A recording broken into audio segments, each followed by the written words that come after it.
Well, the tolerance issue is interesting because what tolerance means is I'm stupid and flawed, and so are you, so I'll make you a deal. You don't harass me too much about my stupidity and flaws, and I'll try to leave you the hell alone too. And that's a pretty good deal for everybody.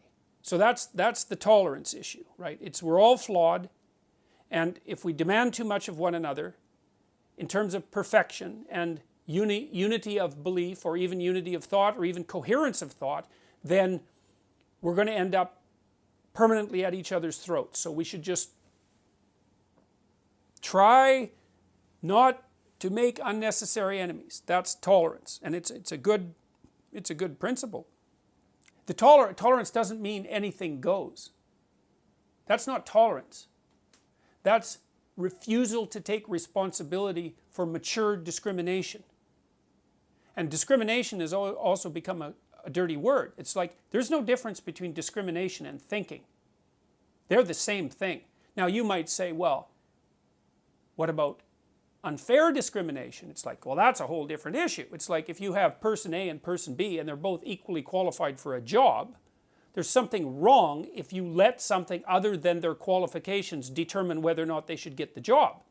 I mean, no one debates that seriously anymore. You know, so if somebody doesn't get a job because of their race, everybody says, well, you know, what the hell's wrong with you?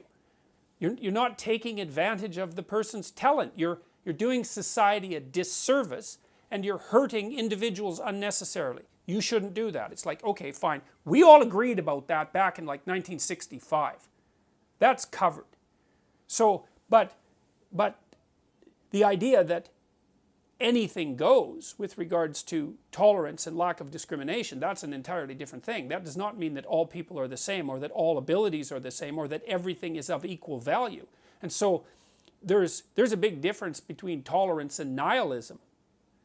And so lots of people say tolerance when they mean, well, anything goes, I can do whatever I want, I don't have to be responsible for anything, I don't have to think, and there's no difference between people no matter how they act. It's like, sorry, that's not a philosophy, man. That's a recipe for chaos and disaster. And then the diversity thing, it's like, oh, I see, we need more black people on our board because all black people think the same way. That's how we're going to play this, is it? We're not going to be able to think. So it's such a pernicious philosophy because it's predicated on the idea that the way someone thinks is inextricably tied with their group identity. Well, that's what the bloody racists used to think. You know, well, no, we're not going to invite, let's say, Iranians into our culture because all those Iranians think the same way. Well, I thought that was what racism was.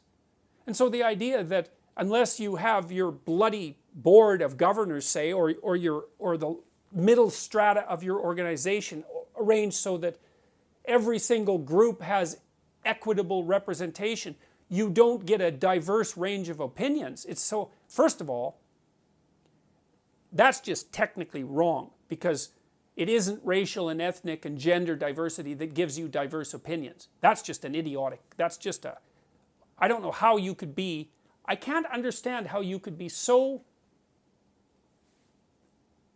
uninformed historically and technically that argument would make sense to you. But apart from that, it's clearly, see, the bloody postmodernists, they're always criticizing what they call biological essentialism. So if I say, well, look, you know, on average women have a different set of interests than men, which they do, by the way, and that's not sociocultural. They say, well, that's biological essentialism. That's wrong. But then when it comes to race, they're perfectly willing to say, oh, well, you have to have an equitable representation of all the different races because otherwise you won't get the proper diversity of opinions. It's like, well, hold on a sec. Is race a biological construct? And you don't get the bloody diverse opinions without them emerging from this underlying biological construct? How is that not biological essentialism? And it's biological essentialism of the worst type. Having said all that, I would also caution people against making the assumption that what the radical postmodernists say they're after has anything to do with what they're actually after. Because they're not after equity. They're not after tolerance. They're not anybody's friend. Not at all. They're power. They're after power, and that's it. And they use all this compassion language, which is like, you just have to scratch the surface of that and you find out how fast that vanishes. They use all this compassion language, and I'm on the side of the oppressed, all of that posturing. It does nothing but mask the underlying drive to power. And that's in keeping with their own damn philosophy, because for the postmodernists, there is nothing but power.